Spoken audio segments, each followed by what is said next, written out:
Next question says is pick the correct statements. पहला statement है average speed of a particle in a given time is never less than the magnitude of average velocity. Now ये statement हमारी सही है। हम ये कहते हैं, जो अपना ऑप्शन नंबर ए है, हम ये कहते हैं कि डिस्टेंस ट्रेवल जो है आपका उसका मैग्नीट्यूड हमेशा, डिस्टेंस ट्रेवल का मैग्नीट्यूड हमेशा ज़्यादा होएगा डिस्प्लेसमेंट के मैग्नीट्यूड से। तो डिस्टेंस ट्रेवल बराबर तब होएगा जब स्ट्रेट लाइन में एक वो जा रहे हैं, बट अगर हमने पलटी मारी या कोई भी वो रास्ता डेविएट हुए, उस केस में डिस्टेंस ट्रेवल हमेशा ज़्यादा होएगा डिस्प्लेसमेंट से। नाउ इन दोनों को अगर हम डिफ्रेंशिएट करें तो जो आपका इसको डिफ्रेंशिएट करने के बाद जो डिफ्रेंशिएशन ऑफ डिस्टेंस आता है उसको हम कहते हैं स्पीड, और that will be always greater than magnitude of velocity.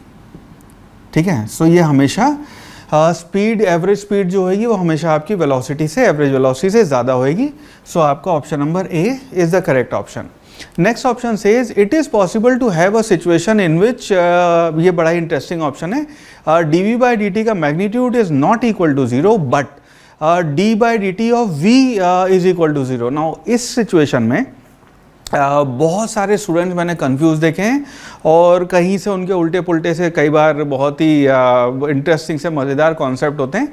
यहाँ मैं आपको करेक्ट इसका एक्सप्लेनेशन देता हूँ। ठीक है, सो ये आपका ऑप्शन बी है। यहाँ पे हमें कहा जा रहा है कि D V by D T का magnitude, D V by D T का magnitude this is not equal to zero.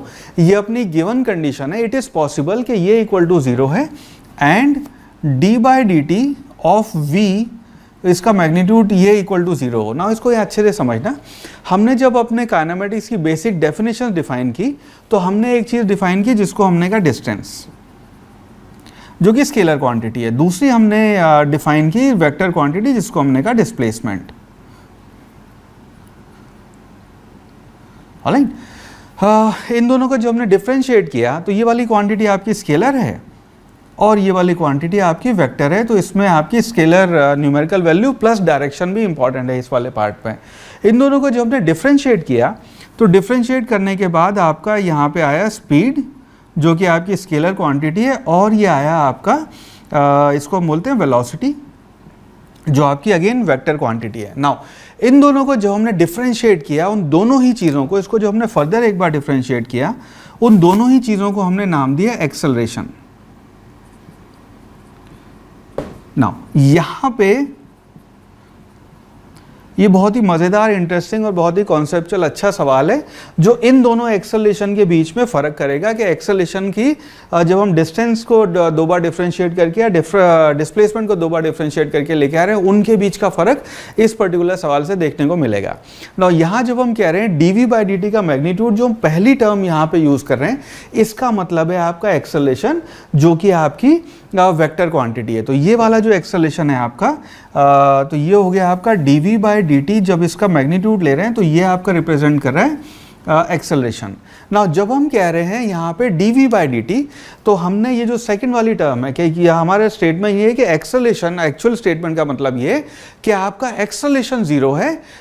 ये वाली टर्म जो है कि आपका एक्सेलरेशन ज़ीरो है, सॉरी एक्सेलरेशन आपका नॉन ज़ीरो है, और rate of change of speed जो है वो आपकी कांस्टेंट हो। क्या ये पॉसिबल है? Answer yes. तो ये वाली चीज़ जो रिप्रेजेंट कर रहा है D V by D T, ये चेंज रिप्रेजेंट कर रहा है rate of change of speed.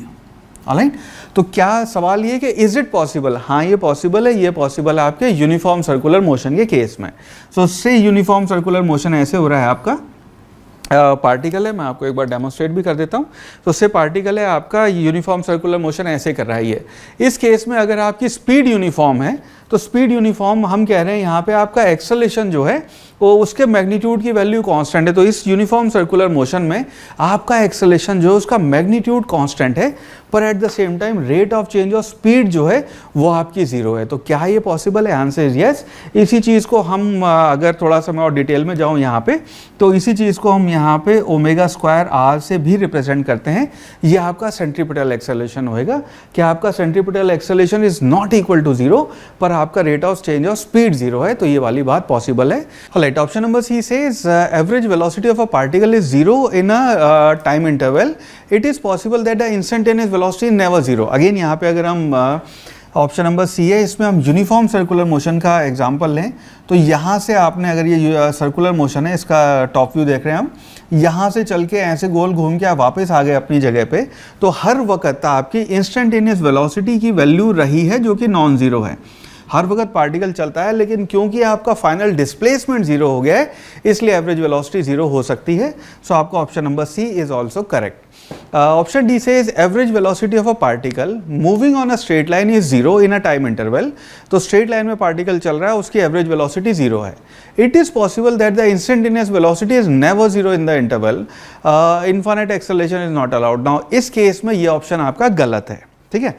सो अगर आपको स्पेसिफिकली कह दिया कि मोशन आपका सर्कुलर नहीं है, पार्टिकल आपका स्ट्रेट लाइन में मूव कर रहा है ऐसे और ऐसे, या फिर मोशन अंडर ग्रेविटी ऊपर या नीचे मोशन हो रहा है, और उसकी एवरेज वेलोसिटी जीरो है, इसका स्ट्रेट लाइन में मूविंग जीरो है, so it is possible that instantaneous velocity is never zero. नहीं, ये पॉसिबल नहीं है।